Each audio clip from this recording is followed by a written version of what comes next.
Hello everyone, today we talk about medieval foodstuffs. This episode is actually dedicated to medieval French foodstuffs. However, this is broadly speaking valid for most medieval countries. Just remaining within Europe, we're now looking at figures that are pretty comparable. It's, however, a very generic and necessary topic, given that I cover socioeconomical history at some point, but often in broader terms. I would like to expand also on something more technical. Every once in a while we do things like, construction materials, something like that. We'll have to talk about architecture, different aspects, let's say, of also material culture. This one being obviously important because most medieval people spent well over half of their incomes on food and drink, making the trade in victuals the most important sector of the medieval economy. During the medieval period, the majority of the population lived also in agrarian societies where subsistence farming was prevalent. As a consequence, most people allocated a substantial portion of their income, often exceeding half, to food and drink due to the fundamental need for sustenance. Today we don't talk about, say, medieval food production, just looking at all the terrible things that could happen. Just yesterday we were talking about the free companies in France, so given that, and this is fitting, we explained how many exactions the peasants had to suffer from those mercenaries acting as lords, as mobsters, as a matter of fact. The scarcity of resources in general, seasonal fluctuations, and the limitations of agricultural technology as other significant obstacles to medieval food production meant that food security was a constant concern. Imagine, these are called the Malthusian cycles. Imagine, again, you rely on that surplus, especially in the poorest areas, the more primitive ones that are not well connected, cannot afford more than else to import large amount of grains. A famine strikes, what do? Right? This is especially what in tribal cultures brought to constantly be active in a military sense, in order to ensure that even in spite of these shortcomings, that as a consequence was a bit of a vicious cycle, but still productive. I will explain now how in fact, say, food was scarce, that allowed to in fact replenish the same through looting. And you would say, but then the amount in general is the same. Actually, this warfare will also contribute to the broader range to reduce food, because part of it is going to get destroyed, not produced as war unfolds and so on. Yes, but it also shows the direction towards which power control and literal resources concentration will go, so that will increase the investments in that area and will allow enough surplus to be invested, not just for food and something that can, of course, come on top of that, including, for example, military means. So again, if we talk about the typical medieval lordship, that's what it gets down to. I made a video about the role, in fact, of reserves in seigneurial economy, especially in post-Carolingian times. But this resource is not simply treasured. First of all, it was just so much you could actually preserve to be expandable in emergential situations. Especially, you will be able to invest in more agricultural production. You will be able actually to pacify the system by asserting your role, in part also through exhaustion of the means, right? And it will convince people to say, okay, well, we are under that specific guy now, and within this pax, you would allow to grow more resources, mostly, again, foodstuffs, so that through this you will be able to produce more, especially that won't get wasted, paradoxically will be at large less absorbed into other unnecessary activities, You will also have a rationalization of the system, the control, of the exports of surplus in exchange for whatever you lack. The systems were never closed, not even during the sort of less dynamic centuries of the early Middle Ages. And in general, the rationalization in the administration of resources is in feudal culture actually what allows many other communities to develop next to the feudal hierarchy. We discussed so much about this. There is medieval countryside, medieval agricultural playlist that deeply intertwines with the seigneurial Europe one, post-Carolingian Europe. There's plenty of that, especially for it. But again, if you go to medieval social history, you will find everything, and we really talked a lot about agriculture as well. Doesn't feel like we did, because objectively compared to the rest, we didn't, but in absolute terms, there is more than enough for starting like the general information on this topic. So the trade in victuals would become, even just as we've seen, the interaction between these communities, the cornerstone of the economy, driving not only local markets but also stimulating trade routes and networks. The importance of food was compounded by social dynamics, where feasts and communal gatherings emphasized the status and abundance of provisions. This is typical of local folklore, and this frenzy of abundance, so to say, that is depicted in much art. I mean, this system would continue regardless of major international transformations, also during the Renaissance, etc. Like more or less, so pre-industrial society, as you know, is fundamentally agriculture, and as such, like many traditions stemming from the consumption of food, we've also seen the role of animals, even from war, like horses, etc. How their consumption, their role in these societies, in the cyclical, seasonal, and just biological timing, tempo of such existence, of such society, was crucial, also in symbolism, for blessing, for connection with natural forces, etc. So it's a bit difficult, of course, to talk about this just so straightforwardly without further background. That's the reason also why we at least hint at it. We will make more videos to explain it better. The demand for victuals directly influence economic systems, employment, and of course also social hierarchies. Think about the wealth generated by this, firmly positioning food and drink at the heart of medieval life. By the way, I made a little video last autumn that is about medieval French drinks, beverages, so you can check that out because it's partly connected, of course. There we mostly focus on wine, predictably, but not on.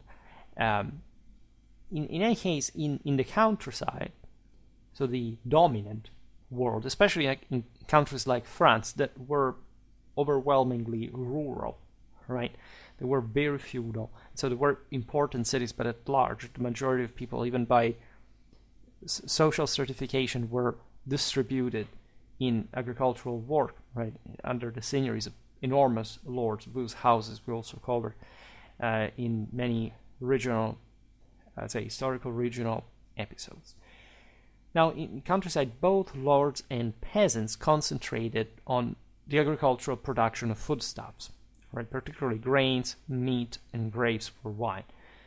The more primitive the era, in general, the more lords were involved in this kind of mechanism. If you look at the later Middle Ages at large, especially in France, certain families were so powerful that it's a typical latifundium, large estate mentality. Like, I have so much that I don't even need too much to improve local production, qualitatively speaking. But it is true that even as late as the mid-14th century crisis, you have coming back to the land. In strictly sort of local terms, when looking at how seigneuries worked on a territorial basis. In, say, the 13th century had been the peak of long-range, especially foodstuff imports, exports. Later, it would be mostly about elite, highly crafted items, etc.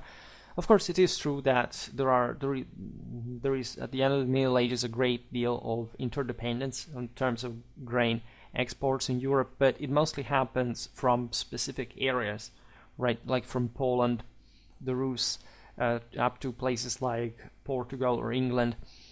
At large, however, we're still looking at pretty locally based economy. We've seen it in so many videos also about early modern history. When we talk about Hungary, Austria, Bohemia, right, in the 16th century, so we describe, especially in those cases, the overwhelmingly agricultural reality of Central Europe. In the countryside, the primary focus of both lords and peasants in agricultural production stemmed obviously from the necessity of sustenance and economic stability. Needless to say, grains were vital for bread, the staple of the diet, while meat provided essential protein. There is this weird mentality people have developed around the Middle Ages, mostly in a fantasy direction of, how do I survive in a place in medieval time, reasoning in incredibly individualistic terms, and how much do I need in my diet? If I eat more fat and protein, I will become, a more muscular person. This kind of things. In ways that a peasant would have never reasoned like. For them it was mostly a matter of survival to an extent. Then, in many ways, they would become dependent on lords, including on speaking of the type of diet that would have really not meant too much for their further food, let's say, dietary nourishment balance. It was in many ways much better to just be under a powerful lord, even say sort of breaking your back in the fields, other than, risking to be cut in half by a sword. So that in strictly social terms, you realize that things were way more complicated than a guy in a hut somewhere that relied on his own self-resources. It was always a much bigger game, and people normally reject this because it requires too much work to understand, and it sort of moves away from the notion of the Middle Ages, where the average person was free. Free equates good life? No, absolutely not. And say a basic understanding of medieval politics and society is also quite, but also of tradition and religion for that matter, be quite eloquent. Things developed in a direction for a reason. Grapes cultivated for wine not only served as a popular beverage, but also had significant trade value. This cooperative effort in agriculture ensured a reliable food supply, supported local economies, and reinforced social hierarchies, as lords benefited from the surplus produced by peasant labor. Consequently, the cultivation of these key foodstuffs became foundational to rural life. Not only wine was necessary, here we don't even talk about how it was distributed, but just the fact that, priesthood must have wine for obvious ritual reasons, but even just, the peasantry needing to compensate for certain lack of calories in certain moments under pressure. Same can be said for, warriors. So it really depends on what we're looking at. In any case, it's true food also that the symbiotic relationship between different estates was fostered in an organically functional way. Peasants, many of whom lived on the edge of subsistence, produced most of their own food and often paid their rents or received wage payments in the form of food. In many ways that was true because they were specialized in that kind of crop.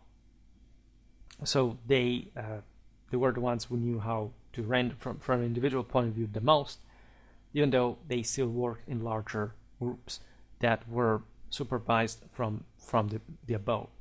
Peasants definitely often lived, as we've seen, on the brink of subsistence due to limited access to resources and the same demands of agrarian life. To ensure their survival, they cultivated most of their own food, relying on small plots of land to sustain their families. In many cases, they paid rents or accepted wage payments in food rather than cash, which was often scarce. This system helped maintain their livelihoods, allowing them to secure essential nutrition while also addressing the economic constraints of their environment. Such arrangements fostered a sense of community interdependence, where shared resources became vital for survival in challenging conditions.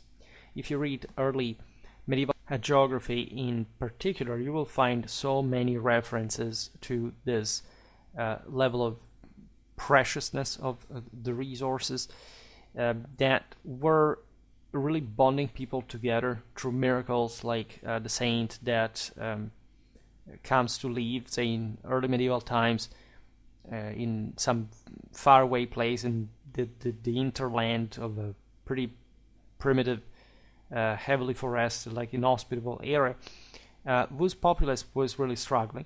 And so there is all the didactic, edifying, say, symbolical, say, allegorical, or rather, story, and the saint manages to survive with a few that is being given by God through certain wild animals that, however, are tamed, of course, in the process. The same goes for the monasteries that were founded. At some point, they had to rely themselves on the product of their own work. Look at the Benedictine rule, and there is a moment of famine, or where the devil intervenes to destroy the harvest, or something like that. And the saint says, "You must have faith. You have faith. Even just a drop of oil that has remained will be enough for everyone." And similarly, like you understand here that there is a great attention towards food, especially in early medieval literature, in really survivalistic terms. In the later Middle Ages, you see instead this sort of greater bragging, bizarre, extravagant description of, I don't know, exotic foods, or all the most elaborated stuff that the great princely courts created to satisfy their guests and to show off, etc. So every era has its own specific interest, bias. In fact, by the late Middle Ages, an increasingly large number of peasants produced a marketable agricultural surplus, right, which they either sold to middlemen, like traveling corn mongers, or brought to village and town markets themselves for sale directly to consumers. Which means it's not much that they weren't so much exposed to what was happening around. On the contrary, in fact, it could be quite difficult in those situations just to survive. As well, I made a video about multiple videos about the German peasant revolt at the beginning of the 16th century. And this, again, this cyclical famines will remain. Actually, there are much greater imbalances at some point, exactly because people were in some ways over-reliant on external foodstuffs, right? And generally speaking, it was the richer communities, like the cities, who paradoxically had it easier during these moments, so that not much depending on the surrounding countryside, but being able to import, thanks to their wealth, their surplus, other grains, while the peasants in the surrounding countryside were dependent on the city in that case. So it's relatively counterintuitive.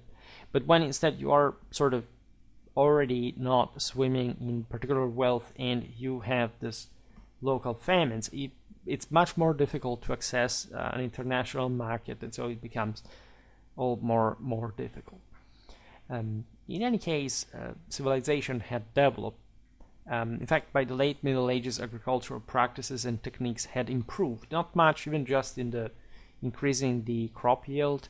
It was, generally speaking, pretty low and mostly the same. But mostly this business, this infrastructural and generally political coordination and development and investment that allowed them to with more wealth that at the end of the day mostly came from the agricultural surplus could help managing times of crisis.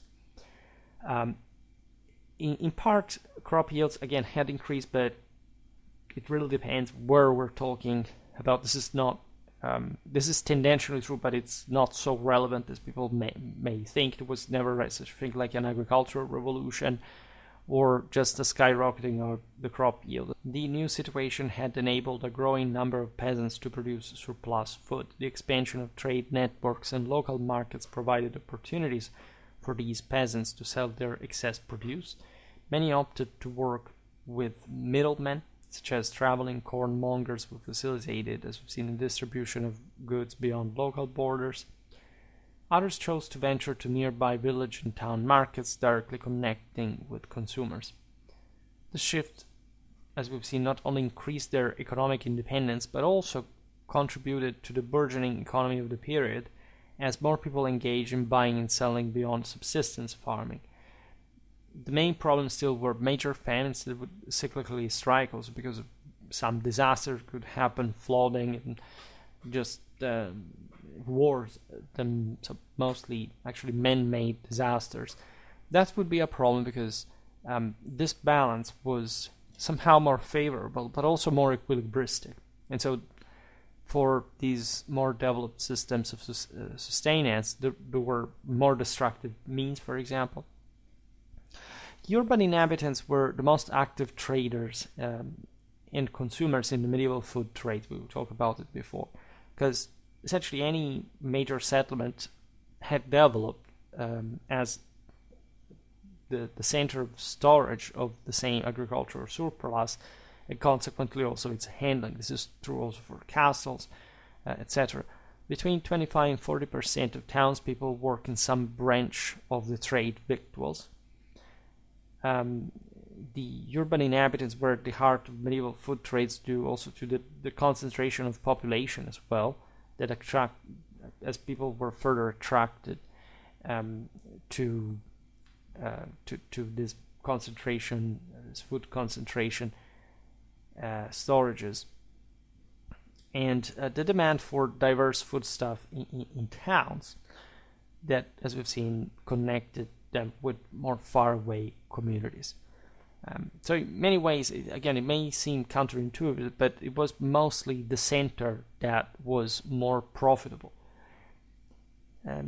in order to be satisfied, to be adequately fed, simply because the countryside was open, right? There could be castles, it's also pretty much the same, but say the guy cultivating out there is subject to enemy incursions, to potential destructions, and it's not just working alone, right? He depends as part of the community on this kind of more highly concentrated endemic realities and their food subsistence. As centers of commerce and social interactions, towns facilitated trade, allowing residents easy access to a wide array of goods. The bustling marketplaces served as hubs where farmers, merchants, and artisans converged, creating a dynamic exchange of local and imported food products. With such a large percentage of townspeople engaged in food-related trades, whether as bakers, butchers, fishmongers, or grocers, the urban economy thrived on the daily need for fresh provisions that never came short. Additionally, the rise of specialized crafts and the increasing complexity of diets fueled demand, ensuring that food trades remained a vital part of urban life. This could be unbalanced, but eventually, again, towards the 12th, 13th century, there was sort of more widespread, let's say, higher level consumption of food on the masses. There were more towns, let's say, the concentration of foodstuff was more widespread at large. Towards the later Middle Ages, there is actually an increase, even in actually per capita food. This is debatable in certain circumstances, but in many ways the elite consumed much more. much more resources that could have been just invested in food. This, however, still signifies how sort of solid later medieval civilization was to eventually withstand any kind of social unrest, and reinforcing further the power of the elites, right, of the establishment. Now, the occupation of the various specialized crafts involved with foodstuff range from that of the wealthy vintner engaged in the wholesale purchase and sale of large quantities of wine, to the petty huckster who sold onions and garlic from door to door. Tendentially, we've seen it also in other videos, those who had historically been more involved in this business tended to become more powerful, to have less competitors, and therefore mostly to be the large business administrator with more people depending on them, including in terms of food consumption. This variety in occupations reflects the diverse socio-economical fabric of the community. On one end, the wealthy vintner symbolizes the prosperity and influence that come with large-scale trade and established enterprises contributing to the local economy in significant ways. Conversely, the petty huckster represents the struggles and resourcefulness of everyday life, relying on personal interactions and smaller transactions like to make a living. Together, they illustrate the vibrant tapestry of livelihoods, showcasing both wealth and necessity and highlighting the interconnectedness of different roles within the marketplace. Grains like wheat, rye, and barley represented the most crucial foodstuff. Grains like wheat, rye, and barley were crucial foodstuffs because they provided a stable and abundant source of calories and nutrients for large populations more easily, more conveniently. So in the longer run, eating just this stuff was not really the best way to stay particularly fit or developing a strong immune response, so that toward the later Middle Ages, this had been mostly the tendency, right, towards the consumption of essentially always less in proteins in terms of individual consumption. At least this could re-increase, but not being as abundant as other type of food, like they had been, say, comparatively to early medieval times, where, however, the general availability of this food types, after all, was much scarcer at all. So you had, say, to hunt in order to get meat, right? A late medieval peasant could get that more, maybe less overall, but with greater certainty in interest of time, and just without having to consume so many resources for it. Wheat, rye, and barley can be cultivated in diverse climates as well and stored for long periods, making them the essential for food security. Rich in carbohydrates, they served as the backbone of many diets, supporting both daily sustenance and the growth of civilization in general. Additionally, these grains could be processed into various forms, such as bread and porridge, ensuring versatility in meal preparation and prompting culinary innovation across cultures. A middling-sized town of 3,000 people consumed about 1 ton of grain each year, an amount of grain that required about 4,500 acres of arable land, right? This is really impressive, like, as it translates to a significant demand for arable land. And as we've seen in the reverse, if you find such sort of middle-sized towns that are not too even impressive, of course, there were much larger ones. Think about those. In fact, the metropolises of the medieval era, you have to understand also how much politically they could control, And so in many ways, the size of these centers reflects the control on the surrounding countryside. It's always been the case. The amount of grain required to feed the population necessitates careful cultivation, and in this case it takes this pretty large amount of fertile land to yield enough grain. This relationship highlights the balance between population size, dietary needs, and agricultural capacity, as the town's annual grain consumption is directly linked to the expansive land needed to sustain it. Hence, the interplay between human requirements and natural resources underscoring the importance of effective land management in supporting community sustenance.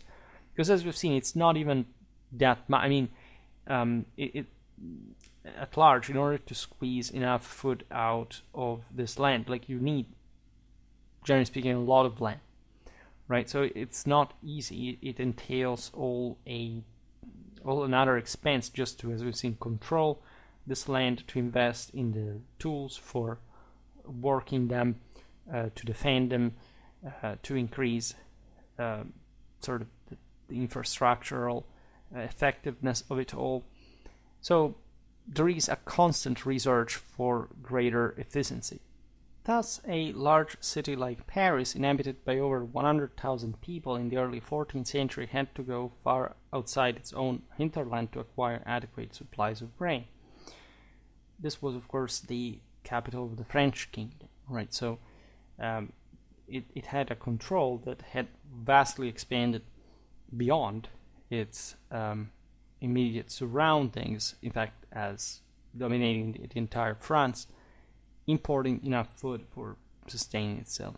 You understand how and why, as we were looking at yesterday, during the 100 Years' War, it was so critical, even just to depend even a single center has enormously concentrated one for power. But this system still survived the war.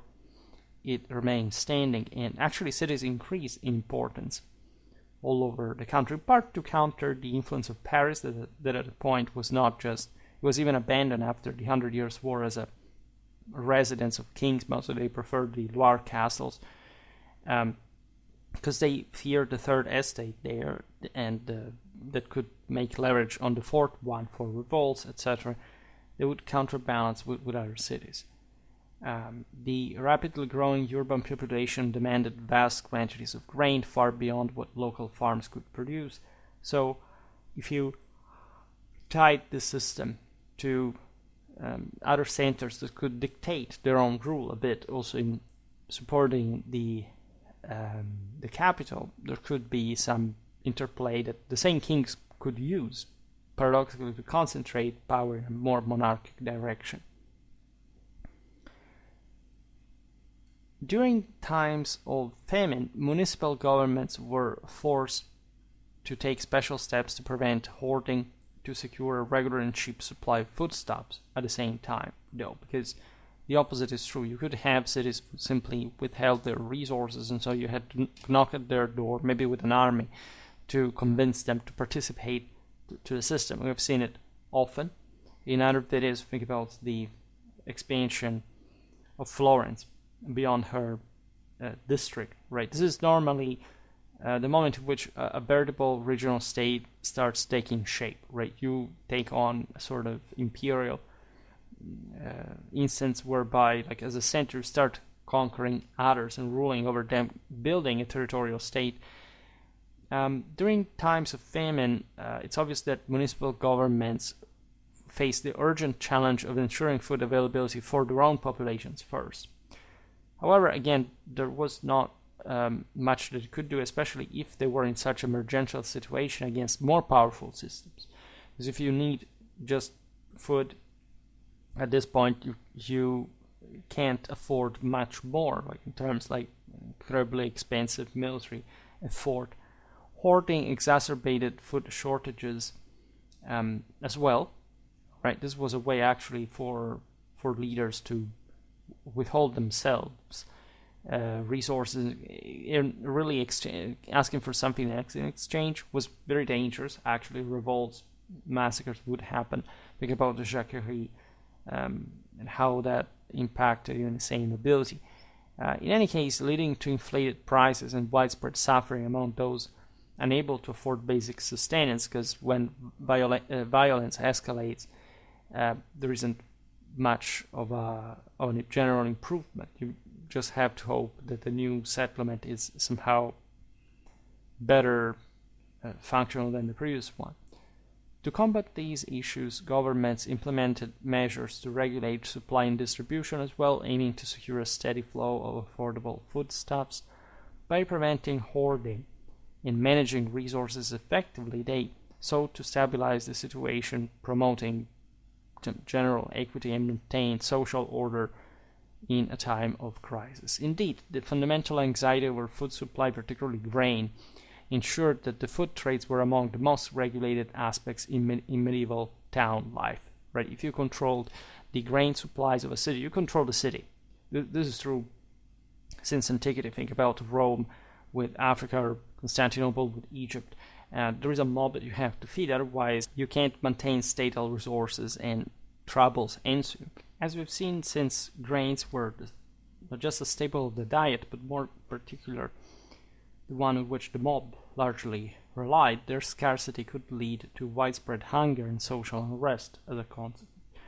This doesn't mean, as we have explained countless times, that it would necessarily be enough to shift the decisive moral majority of the system, but it was still threatening. And in fact, major uprisings did happen during the Middle Ages, together with famine, the fact that much wealth had to be paid for, war expenses. Think about the capture of John II, that triggered the Jacquerie in some ways, aside from, of course, the devastations carried out by the English across the French countryside after that. To protect their populations, towns enacted strict regulations to control prices, ensure fair distribution, and prevent hoarding, but this often was not the case. Like when such crises ensued, normally public authority tended to wane and things become much less controllable.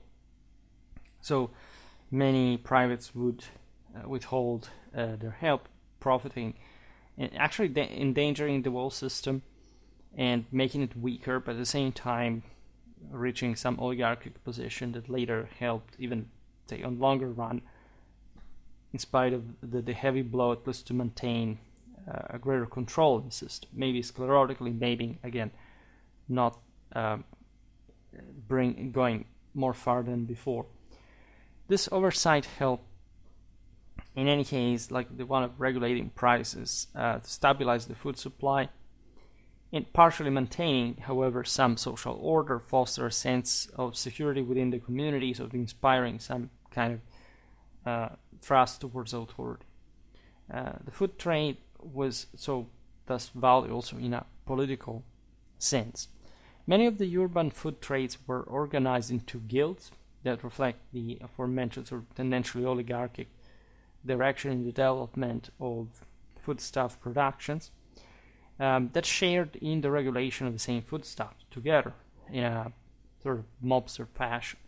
The organization of urban food trades into guilds had arisen from the need for regulation, quality control, and fair trade practices within the burgeoning cities of medieval and early modern Europe.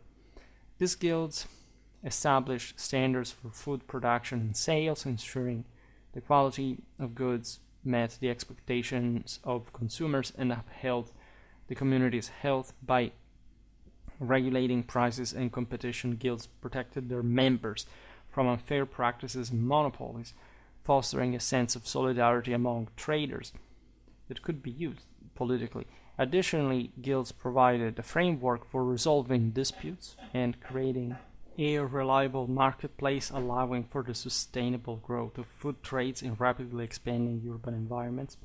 This collaborative approach not only safeguarded the interests of producers and consumers, but also contributed to the overall stability and prosperity of the cities they served. Again, medieval history is plenty of abuse of such powers, but as we've seen, for example, in states were really emerging from a guild system. Again, we told Florence in some deep relatively deep for you to put standards, at least institutional detail, right? And that is the case in which you see how the system evolves from sort of initially a more competitive system, then a more oligarchic one. But in the process, there is a stabilization that, in fact, is actually one of the most, let's say, it brings at least to levels of civil development unseen in the rest of Europe, exactly because it was still different guilds at a time. It wasn't just a single sclerotic system, etc. And even that, depending, there are some monarchies that are much more successful, but just some, right? And because of the development of similar systems of power sharing among the estates and so on. But this in fact depends largely also on the places, how many resources they had, who they were to begin with. Most towns had guilds of bakers, butchers, and vintners. The largest cities possessed even more specialized guilds like those of the pastry makers of Toulouse or poulterers of Paris. Because again, we're talking mostly about France here, even though it's more like a excuse for talking about the broader picture, right? And this, say, the first types of guilds were, of course, typical, more modern, modest towns, and bigger cities had more specialized guilds because this somehow, well, I mean, poulterers would have been present also pretty much everywhere, pastry makers even, but single cities could specialize in a particular production for the needs of the broader market. And as we've seen, Paris being so big, you would have had this greater opportunities also as far as international connections were concerned. But this also was a way to catering the refined tastes and culinary demands of urban dwellers. At the end, they would have consumed this, especially in later medieval times. Again, the elite became ever more elite and simply required the stuff from the market. These specialized guilds not only upheld high standards but also fostered a sense of community among artisans, preserving techniques and traditions specific to their crafts that in some cases survive up to this day. With the exception of those few merchants involved in the profitable long-distance trade in grain, wine, or salt, however, few of the medieval food trade guilds attained the political power or prestige enjoyed by some of the other craft guilds, such as those in the textile trades. This is kind of obvious. As we've seen, grain is basically dictating the basic supplies of the city. Wine, too. Wine was consumed in large quantities, mostly diluted, telling the truth, but still because it was very caloric, and it helped integrating the diet. Salt, without need to say that, of course, it was vital to preserve foodstuffs in general. It wasn't the only resource, but in many ways, that's why it was so costly and required also to be exported from to be imported from very far away places sometimes. We talked about stuff mostly in the video about the Hanseatic League, but it's obvious that aside from this, as we've seen also in the case of Florence, there was so there were the major arts and the smaller ones, right? I made a video on arts and crafts and how they were organized in the Middle Ages, and we see, of course, there was a more middle-sized type of guild that mostly would make numbers, say, by associating with the others at that level, but mostly the system was dominated also because of the objective importance of the individual foodstuffs by the higher guilds. All right, textile trade was also incredibly productive. So rather than being, yes, it was controlled by sometimes very big guilds, but in general it was also something that the entire city somehow specialized into. This is typical, of course, of the Italian, of the Flemish cities, because they were the ones who were richer to begin with, and so they could also afford to spend labor for this very sort of, at the end of the day, mostly elite, not always, but not even mostly elite, but still sort of non-vital product that was, however, so remunerative, showing that wealth existed, supplies existed. So at large, of course, this medieval civilization knew how to feed itself on this basis. These are very powerful indicators, right? The limited political power and prestige of medieval food trade guilds, unlike their textile counterpart, the other types other than the major ones, mostly, again, the state tended to control the grain supplies, right? But the rest, of course, was not so influent in the same way. And so this can be attributed to several factors. Primarily, food trades were often more localized and essential, focusing on immediate community needs rather than broader markets. While merchants dealing in grains, wine, and salt could engage in profitable long-distance trade, most food trades remained within towns, lacking the economic reach and influence that textile guilds enjoyed through the international trade networks. Additionally, textiles were, as we've seen, associated with luxury and fashion, garnering greater social prestige and attracting wealthier patrons, even from more far away, but still, while food trades were viewed as more utilitarian. Right? The disparity in economic impact and social perception contributed to the diminished status of food trade guilds in the medieval hierarchy. Butchers probably represented the most prosperous food trade occupation aside from wine and grain wholesalers. Butchers would own this position due to several interlinked factors. Firstly, meat has always been a staple in many diets, ensuring consistent demand. Unlike more perishable goods such as fruits and vegetables, meat can be preserved through various methods, extending its shelf life and providing a steady revenue stream. This is similar to what we've seen with textile before. Paradoxically, the complexity of preservation actually shows the high level of demand, right? As we've seen, salt was crucial to preserve meat, for example. So you understand the cycle there. Butchers also played a vital role in local economies by sourcing livestock from nearby farmers, thereby supporting regional agriculture. Their expertise in processing and preparing meat cuts adds value, making their offerings more appealing to consumers. Additionally, as culinary trends evolve, butchers often adapt by providing specialty products, further increasing their profitability. In the competitive landscape of food trade, butchers stand out for their ability to blend skill, quality, and timely service, reinforcing their prosperity alongside wine and grain wholesalers. Selling both salted and fresh meat by the piece or on the hoof, butchers also profited from the sale of hides, skins, horns, and animal fat to other craftspeople. Right? Hides, skins, horns, and animal fat were valuable resources in their own right,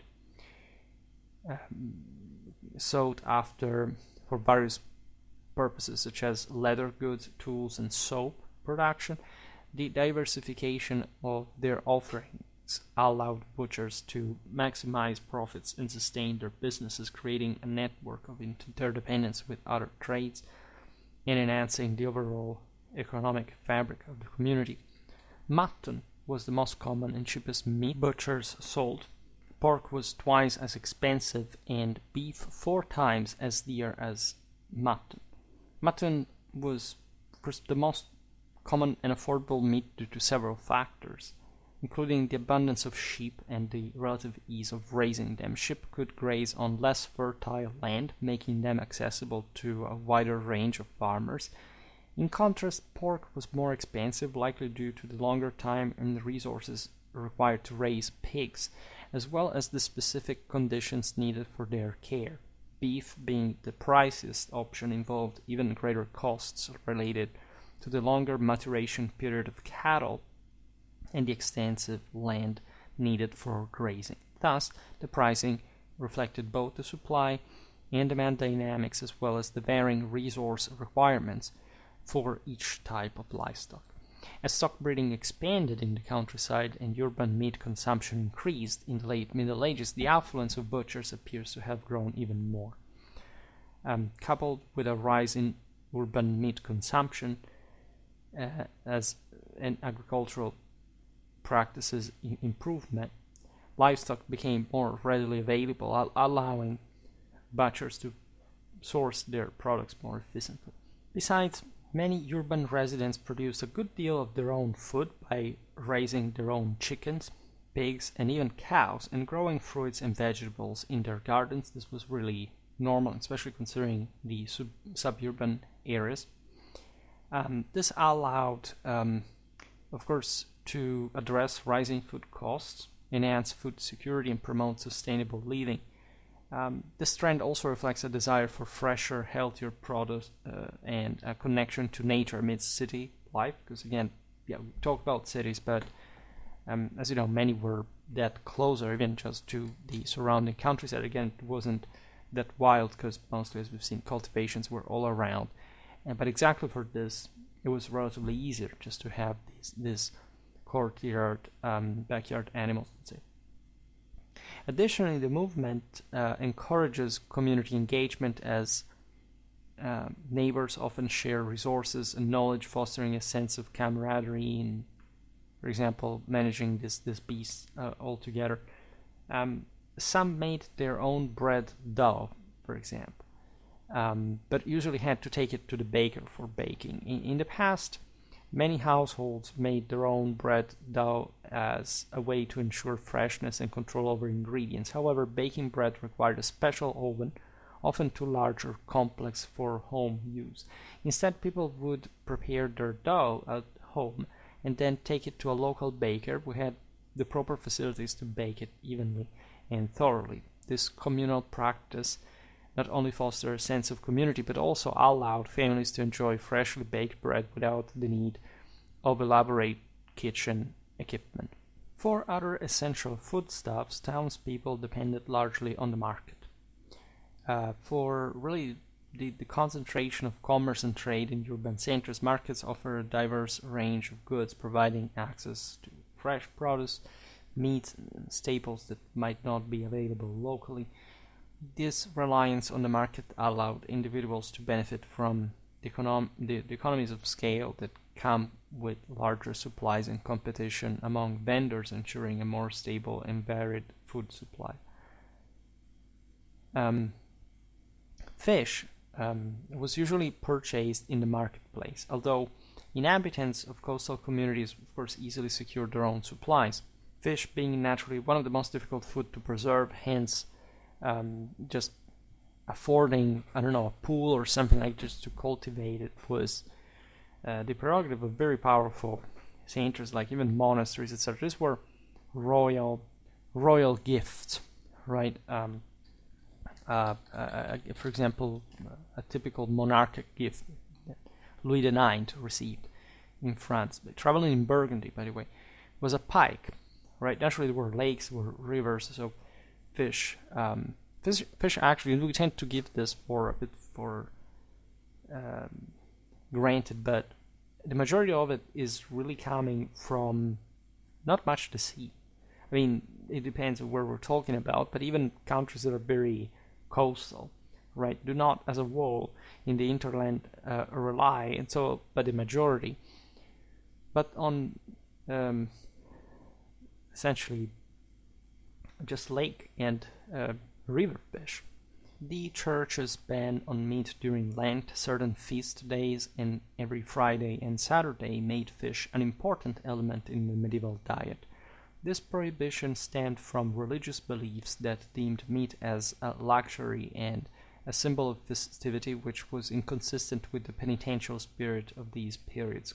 Consequently, fish emerged as the primary alternative, providing a vital source of protein and nourishment. Its consumption not only satisfied hunger but also allowed the faithful to adhere to ecclesiastical rules while still enjoying a varied diet.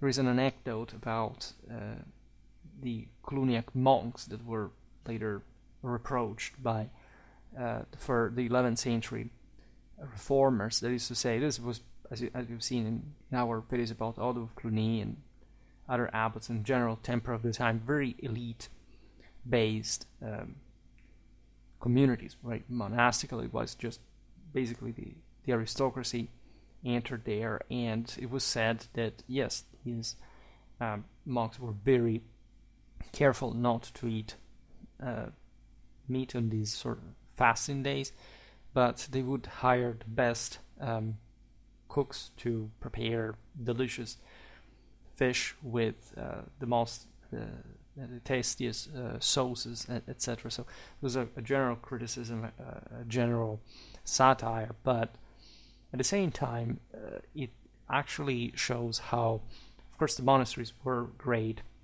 producers of food as major lordships, and of course how those same cooks would have been paid by a monastery, how there was an induct, and how all this stuff at the end of the day was part of a growing economy in a time like post-Carolingian times that were quite troublesome in to a degree, but that we also unmasked a bit as just was a realignment of the internal order, not much port, especially at those higher levels. Because of the risks of spoilage, fresh fish was generally retailed nearby its origins in the sea, rivers, or fish ponds, but salted and dried fish were often shipped over long distances and represented a substantial proportion of the maritime trade of port cities and coastal fishing villages, in France like elsewhere. Spices, oils, and salt were also shipped over long distances. Salt was particularly valuable and essential foodstuffs, as we've seen, since it was used extensively as seasoning and to preserve meat and fish. As we were saying before, the bigger fish was normally more difficult to salt. Again, it was more convenient to cultivate it in this local ponds, and there were pretty intense sort of fish breeding sort of activities all around, whereas more like herrings, for example, they're easier to salt. So think even in there about the connection between certain French ports, French-controlled ports, and the Asiatic world that, as you know, was kind of a bit thriving in part with salted herring trade.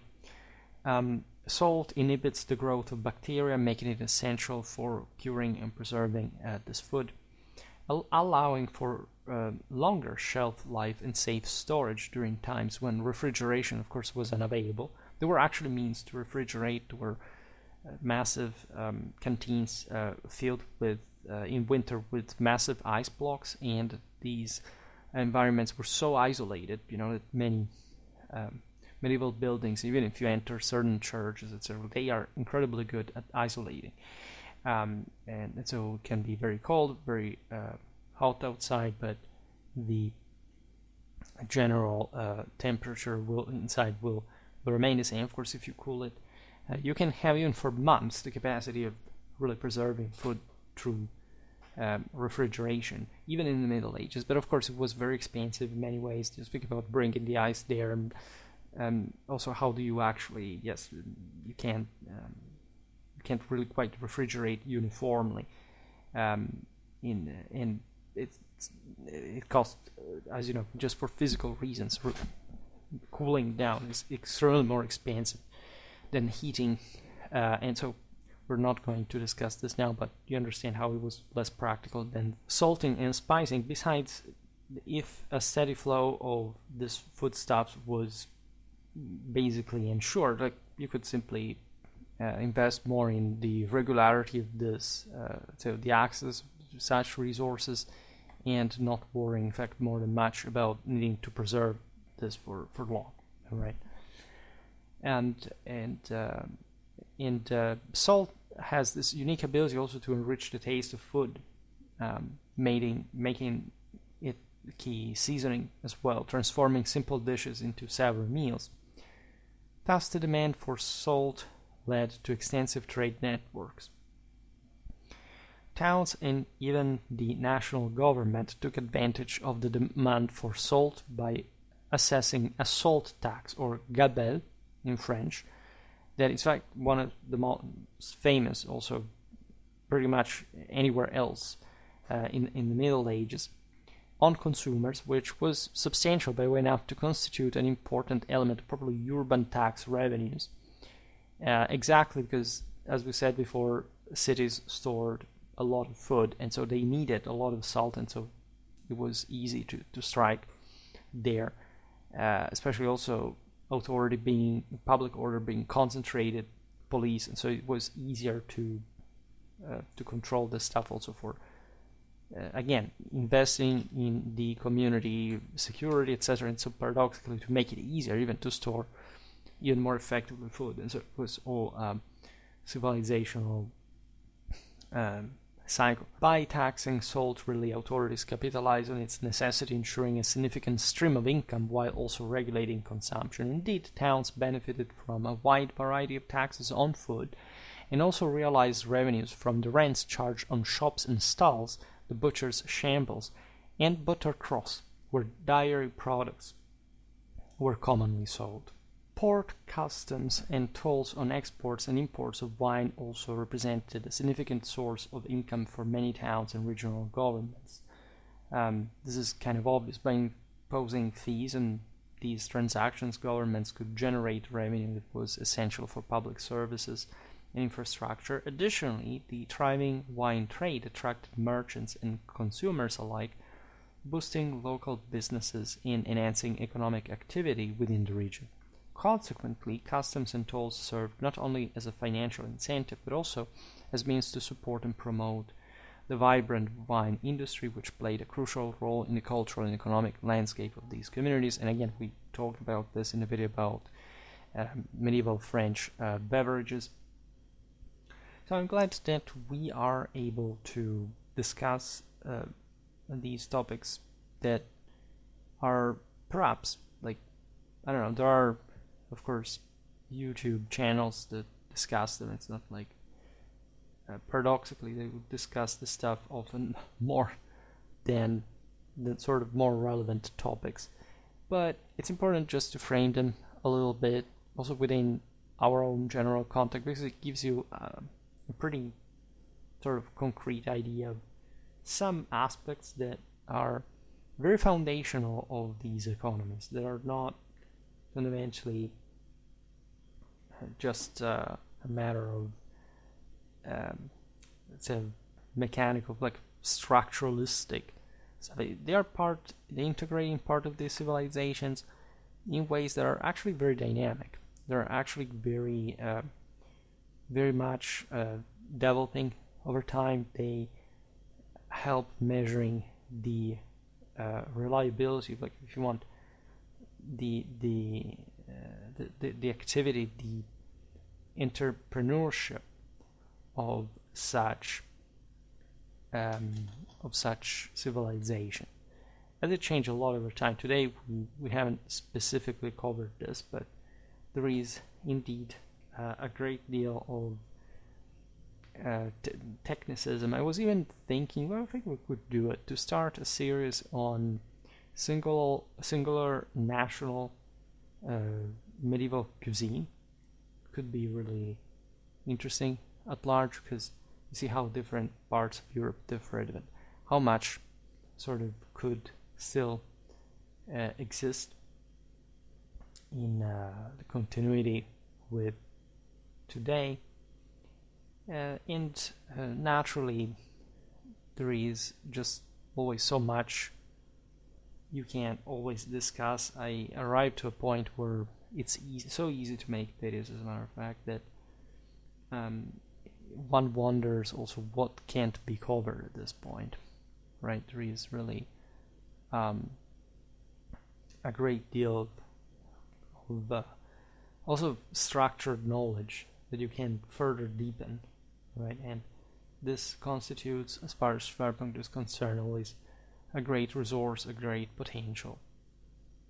We will definitely not miss such opportunities, but it's also the going step by step, right? If I were to talk about such topics more in depth, I would also stress how close such foodstuffs, in terms of really also local traditions, technically are even today. I mean, much of food you can find still in some rural areas in Europe very often is, maybe it's not so ancient in the way it's eventually more famous for, in the way it's prepared, etc. But it's definitely still a product of that era, and so this definitely makes you see makes you appreciate this this good taste, which with industrialization we have greatly lost. In that, I don't know, sitting at a good old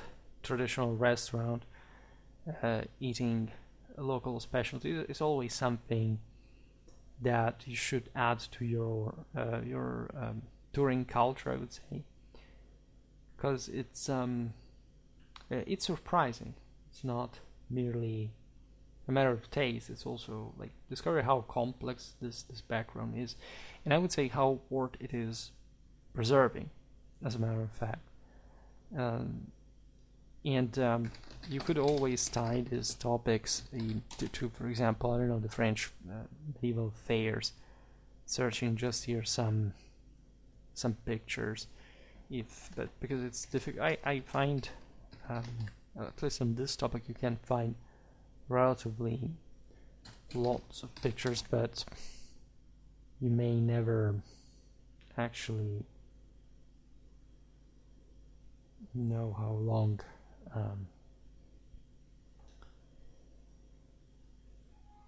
okay, just I had it once again. So, but in any case, this was it. I'm really again thinking about the series about different medieval national cuisines, because that's somehow very interesting, and that's part of what you really wanna explore. Nevertheless, for today I stop it here. I just hope that you enjoyed this video. If you did, please share it, otherwise leave a like or subscribe to my channel if you're interested in my upcoming content. As always, I thank you heartily for listening to me. I wish you a nice time and see you next time.